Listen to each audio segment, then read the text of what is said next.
Hi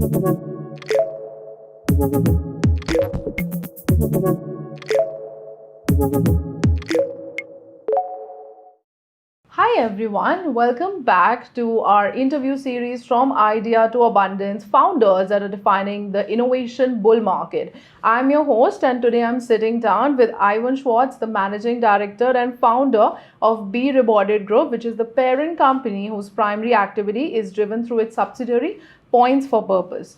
Now, Points for Purpose is completely reimagining how loyalty programs work. So, if you've ever wondered why you have thousands of unused reward points sitting in various accounts, or why traditional cashback programs feel like, okay, a bit pointless, Ivan's built a solution that's not just better for consumers but also for businesses and charities alike. And now, with over $1 billion already transacted through his previous platforms and a live pilot which is currently running in Miami, Ivan's on a mission to fix what's fundamentally broken in the loyalty industry. So let's dive into this very interesting conversation. Ivan, welcome. Thanks for joining us. Wonderful to be here. Thanks, Rhythm. Absolutely. Now, Ivan, so let's start at the beginning. So what was the moment or experience that made you realize that, there's a better way to do loyalty programs, and why did you feel compelled to build Points for Purpose? Okay. Just listening to your intro, it really is not just about fixing that which needs to be fixed in the loyalty space. It's about doing new and innovative things that are not currently available. I'd suggest there are three standout factors that prompted the launch of Points for Purpose a little over 2 years ago. The first one is really just acknowledging that the loyalty industry is massive. Okay, really, and that's globally. Just a couple of statistics. Upwards of 80% of Australian consumers are members of at least one loyalty program. Right. Okay. And that's despite the sameness that we're going to talk about a little bit down the track. In the US, which is where we now, as you pointed out, have Points for Purpose Inc., again, part of Be Rewarded Group, the figure is higher than that. Around 90% of consumers who belong to at least one loyalty group. We have this kind of contradiction. The one element, as you were saying, is that loyalty programs are flatlining. And then the other one is that the significant percentage of consumers are members of at least one program. So to go in and shake that up, to be disruptive about it at this time, makes sense. So that's the first point. The second point is that we are very conscious of the value of unredeemed points that sits on the balance sheets of our major airlines, our major retailers, our major banks. And the purpose of Points for Purpose is really looking to unlock some of those points that in many cases people don't even know they have, and directing those to a cause, but to a cause that the member chooses. Okay? So the way our platform, our white label platform is set up is that members earn cash back and they can then choose, charity begins at home, but if they choose to donate to a charity of their choice, they can. Okay? And we run the back end for all of that.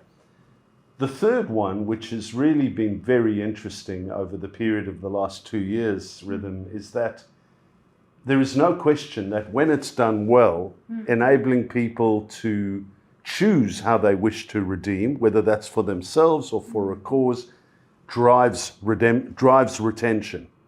Okay? Particularly amongst millennials. Your age group more than mine. Okay? Empowering choice is what Gen Z millennials expect these days. And we've taken a very strong stand that if you enable your customer to choose how they wish to redeem the cashback they earn, they will be all the more loyal. Redemption is retention. They will be all the more loyal to you. So it's those three separate but related aspects that prompted us to set up Points for Purpose And we're now on a journey both in Australia and in the US as well through Points for Purpose Inc. Amazing. That's really very powerful, Ivan. Like it's clear that, this is not just a business opportunity for you, it's something which is personal. And I think that's what makes your story so compelling. Absolutely, absolutely. You have three people sitting around a table, or even two of us here today. We will have different drivers, different causes. And, we talk about personalization at scale. Our platform absolutely lives by that adage. Amazing. Truly wonderful, Ivan. Now, Ivan, for our audience who might not spend so much time thinking about the mechanics of loyalty programs, let's break down the problem. So, can you tell us, like, what's fundamentally broken in the traditional rewards model and why that matters to everyday consumers, businesses, and even charities? Okay, so let's deal with each one of those separately. They're all interrelated, consumers, businesses, and charities. They all make up communities, okay? But let's deal with the consumer first. For whatever reason, businesses have made it very difficult for consumers to redeem. Programs that are limited to single retailers are challenging because how many burgers can you have? How many movies can you see before the reward absolutely becomes relevant and valuable? So the first element that we've introduced is choice. Okay. Cashback is king and enabling people to choose. You may not get the cashback earned spent in your store, but you're going to get the customer back. All right? Okay. Yeah. So it's a little bit more of an inclusive approach with consumers, and our research suggests that's what they want. They don't want to carry 7 cards. They want one card that operates in businesses that they want to shop at. So putting the customer first has really overcome that issue. Yeah. Now on to businesses. So that first point relating to consumers is very much prevalent for businesses. What we find is, despite loyalty being as old as the hills, it's typically only the big end of town that's got behind loyalty. The Woolworths, the Coles of our world, the Qantases, the Virgin Airlines, and all the big banks. Or should I say the big 4 banks, but then it drops away. Okay. What we've done is we've enabled that same connectivity and then some new elements to be available for smaller retailers as well. Okay. So the cost perception, I'm going to need to spend significant dollars to get underway with a loyalty program. We've made that affordable. And then from a technology point of view with businesses, that has been a hurdle in the past, particularly for retailers. Right now, all we need is an FPOS terminal and a registered, what we call MID, the merchant identification number, on the one side. And then on the other side, the member links their payment card, which is why it's called card linking, and the loop is closed. All right, so that's a big breakthrough for business. And then in terms of accumulating cashback, we've now got over 5,000 online retailers on our platform, covering pretty much every category. And so whether you're shopping online or shopping in store, and ideally spending the cashback you earn online with the participating businesses, it's measurable to the dollar. The easiest one of the 3 is really charities. We've opened up a brand new opportunity for charities to generate fundraising without members having to put their hands in their pockets. All right? Simply by shopping where I normally do my everyday shopping, I'm earning cashback. And if I'm allocating, if I choose to, 25% of my cashback or 50% of my cashback to the cause I care about, I'm now supporting a cause without having to put my hands in my pockets. Okay?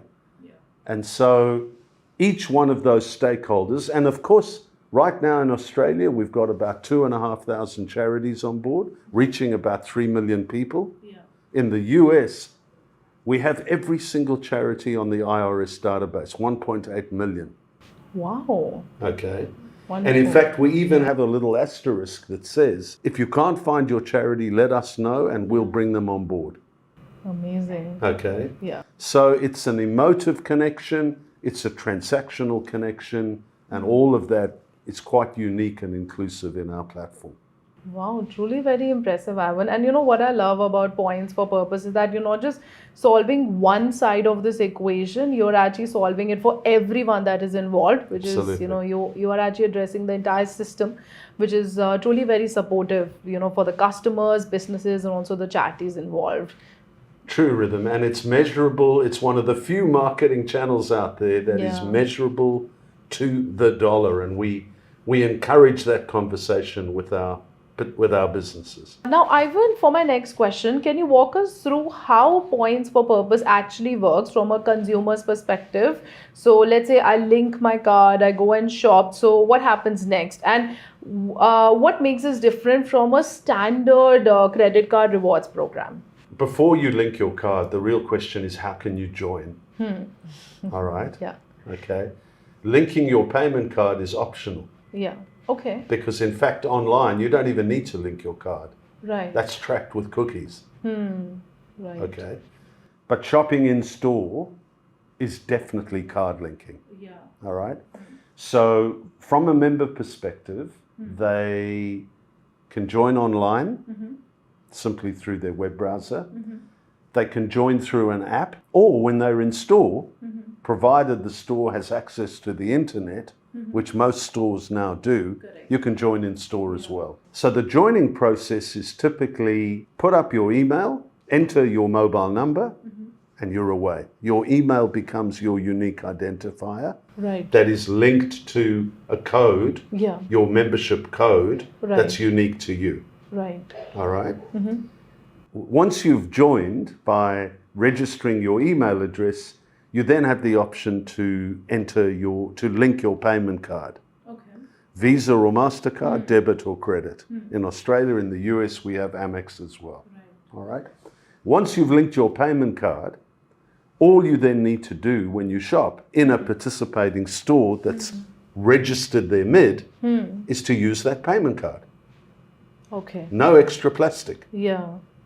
And the system automatically links your payment card to your unique ID and applies the cashback as agreed to with the merchant. All right? Yeah. And then the cashback goes into your e-wallet.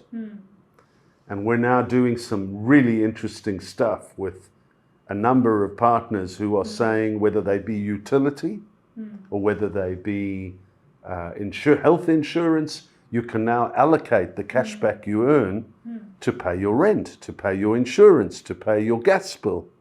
Okay? Wow. And we are also now about to launch cashback on gift cards. Okay?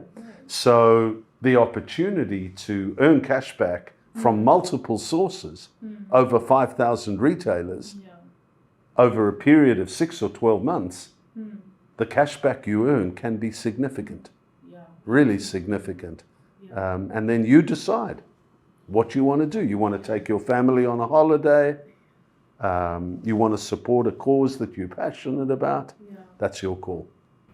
Wow, truly wonderful. And like the best part that I love about it as a consumer is that it's so simple to use, because definitely when you have to keep track of all the different cards and it's like... It's a nightmare. Yeah. It's an absolute nightmare. So this consolidates it all, keeps it really easy. And we're going to talk a little bit later about segments and targets and where this platform really comes into its own. Absolutely. But the process is about as seamless as you can get. Yeah, definitely. This is not just theory as well, right? So you've done this before and you already live in the market. So let's talk about that. So you've already processed over $1 billion in transactions through your previous platform. And now you're in Miami with thousands of merchants and consumers. So what's been the response so far? And what does that early traction actually tell you about the scalability of this model? Great question. Miami is our first collective.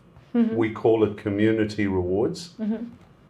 Our partner in the US has a wonderful saying. He says, we need to eat our own dog food. You ever heard that one? I'd never heard that before. So the platform in Miami is our own B2C collective. Oh, right. Okay. And we've now got significant number of retailers coming on board. And the whole idea, as per the methodology, is that the members can shop with any one of the participating businesses. They can actually use their cash back anywhere. Yeah. But if they want to earn more cash back, Yeah. then they need to shop with the participating businesses. Right. Okay. And we've got a wonderful lady based in the US now who's a CRM whiz kid, and she's running outbound drip campaigns, as she calls them. Yeah. Okay. So we are now looking at other hubs across the US where our collective could be in play.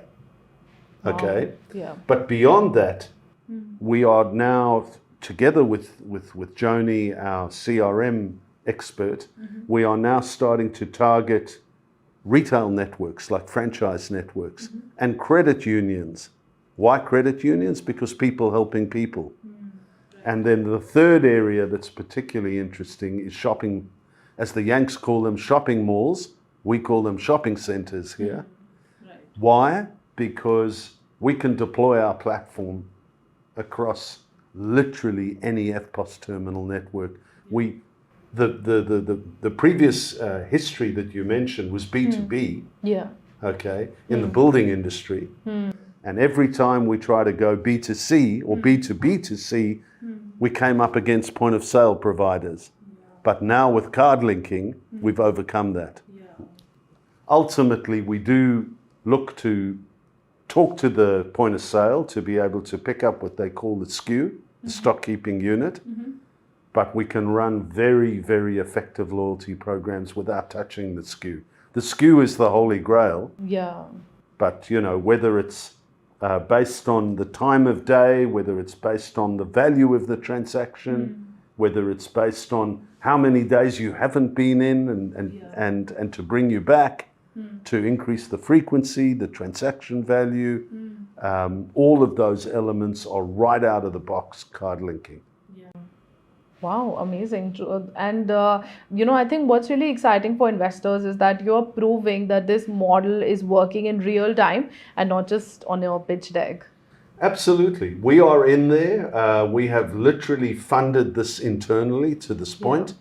We are now looking, having set up Points for Purpose Inc. in Delaware in the US, we are now looking to accelerate our penetration into the US. Yeah. And that's why our board decided that this was a good idea to, and we are a fintech. Yeah. So, right. you know, we can drive the business metrics significantly without having big teams of people. Yeah, absolutely. We're not a one-to-many. We're a small switched-on team. You know, we have one example in Miami right now, a pet shop network that we've hooked up with the local Animal Respite Center, our RSPCA. Yeah. They've only got 900 outlets, 915 outlets.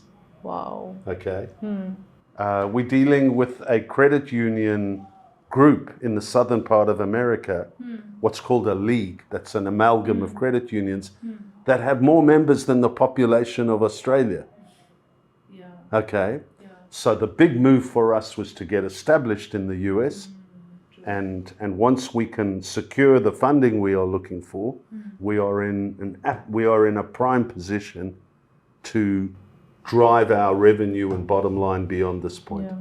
Absolutely. Very exciting indeed. It is. Yeah. It is.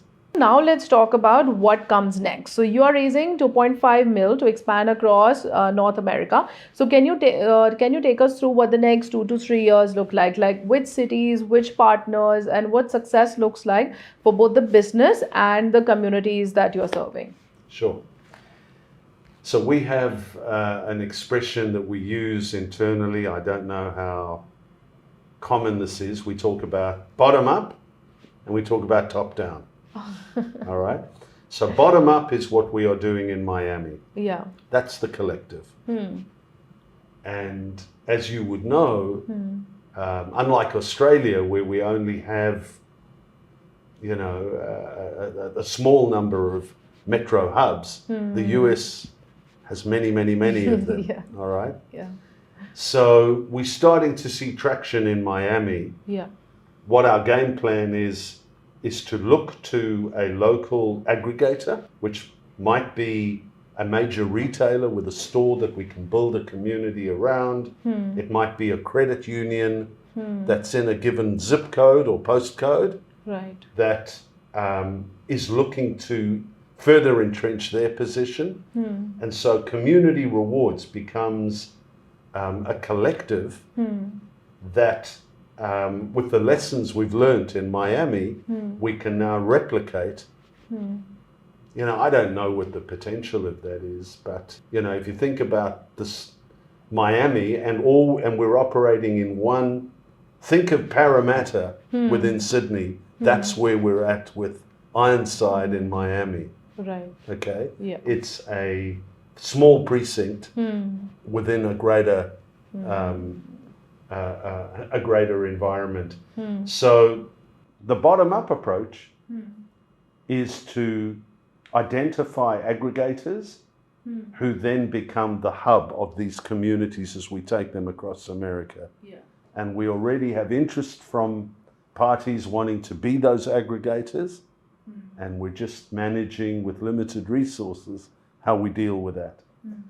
The other side, which I think I mentioned before, retailers, yeah, typically franchise networks, credit unions, financial institutions, typically credit unions, and then shopping centers. yeah, We love doing pilots yeah, under the radar, go in, do what we call our program design. There's a small investment on the part of the host. yeah, They then get that back as they roll out. right, And we work out clinically what is required in terms of uplift to make that pilot self-funding. And that example I gave to you with the 915 stores, we're starting with 5.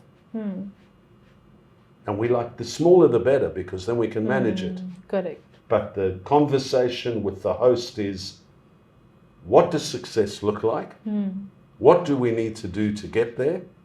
And when we get there, not if we get there, what does the rollout program look like? right, Okay. yeah, And, you know, that philosophy means that whatever we do is measurable. Okay. correct, And that then becomes our expansion program, bottom up through the Community Rewards Collective, and then top down through working with pilot programs that then roll out to extensive networks, and then together with the host managing the outbound comms. And you would know in 2025 doing email programs, SMS programs, yeah, personalized communications, all of those tools are now available to us. yeah, absolutely. Well, I have to say your roadmap is quite ambitious, but you know you've got the right product to take you there. So which is really It wonderful. absolutely is. You know, Yeah. we're now starting to get inquiries from other parts of the world, but certainly we've got a long way to go in the US Yeah, to entrench that, yeah, and then hopefully to replicate that elsewhere. yeah. There's no one doing quite what we are doing out Yeah. there right now. Yeah, it is actually like, you know, a problem which, you know, we don't see it as much every day. We don't think about it too much, but like for consumers, it's very difficult, you know, to kind of try and keep track of everything. So, you know, if you look at it, the bigger picture, it's like a massive problem that you're solving for all the consumers out there. Absolutely. Absolutely. And as I said before, you know, the big banks do it, the big airlines Yeah. do it, Coles and Woolworths do it. They don't do it to feel good. They do Yeah. it because it makes commercial sense. Correct. All right. Absolutely. And we're actually in conversation with some of those right now Yeah. to bring the community element. Yeah. And community, by the way, is not just about charity. It's about building ecosystems. And you'll see with some of our department stores in Australia right now, Yeah. they're already looking beyond their own individual stores Yeah. David Jones, Maya, they're all looking to expand their footprints. Well, how do you run a platform that's across point of sale? True. We just happen to have a solution that does that. Yeah, absolutely. So Ivan, clearly the market opportunity is massive for your product, and but the loyalty space is also very crowded. So let me ask you this. So the loyalty market is worth billions, but it is also competitive. So why is now the right time for Points for Purpose to win in this space? You know, we could sit here for a very long time. That's a big question. So in preparing for today, Yeah. I just listed a few of them Yeah. that I thought this community would be interested in. Yeah. As you pointed out, the loyalty business is massive, all right? Estimated to be north of $10 billion, Right. all right? And I think I quoted before the penetration of memberships in card programs, both here in Australia as well as in the US. Yeah. So we're not having to reinvent the wheel in terms of the concept of loyalty. What we are focusing on is a better, more fluid way to do it. Right. Okay. So the second point has to do with our team. Okay, we've got we're very fortunate to have a great team both here and in the US, experts in the field who have brought their knowledge and their energy to taking the business forward, both here and in the US. So people. The third one is that we are established both in Australia and in the US. It was a big call to set up in the US, a gutsy call. Yeah. But there's no doubt we're already starting to see the dividends of that coming through. Yeah. So we've invested into getting that in place. It was a big decision for our board to launch into the US, but we're now live. And by the way, we have Points for Purpose registered as a trademark in both countries, and we have Community Rewards registered as a trademark in both countries. We're very proud of that. Yeah. So platform is fully developed. Yeah. You know, we have spent north of $2 million getting to this point. Okay. It's now primed for rapid expansion with the technology in play. Our white label service offering really is unique in that it enables businesses of any size to start to compete with the big end of town. Okay. Right. And whether you talk about one large outlet or whether you talk about lots of little members within a franchise network, it's got to work for every individual business. And we take that approach to market. Yeah. Our philosophy of enabling members to either keep the cash back for themselves or to donate some or all of it to a charity, that's a unique proposition in the market. Yeah.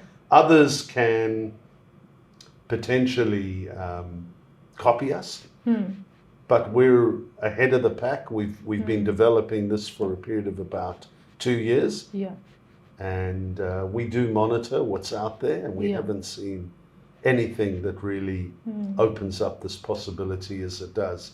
Yeah. A point that should be mentioned as well, Rhythm, is the whole world of data transformation, personalization. It's now with us. Yeah. Okay. I mentioned Joni before, our CRM expert, who's now experimenting with SMS and email marketing.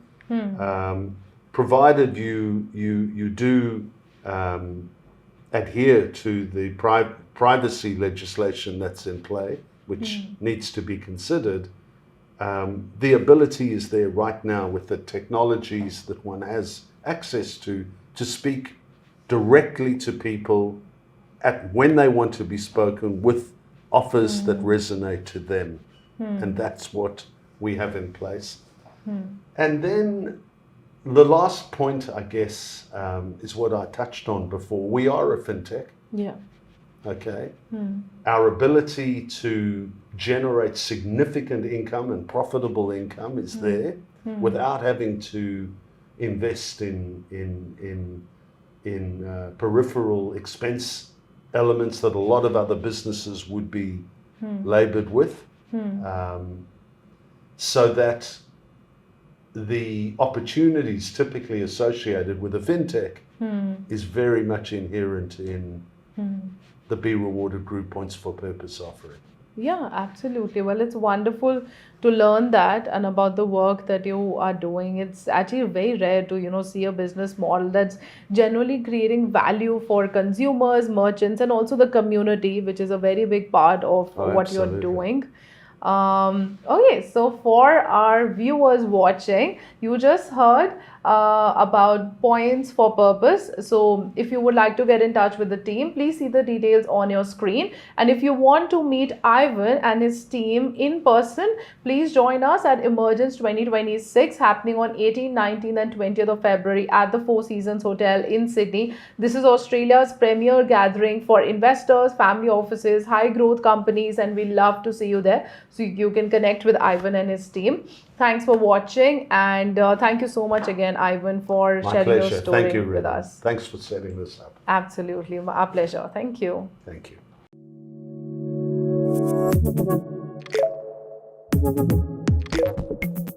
you.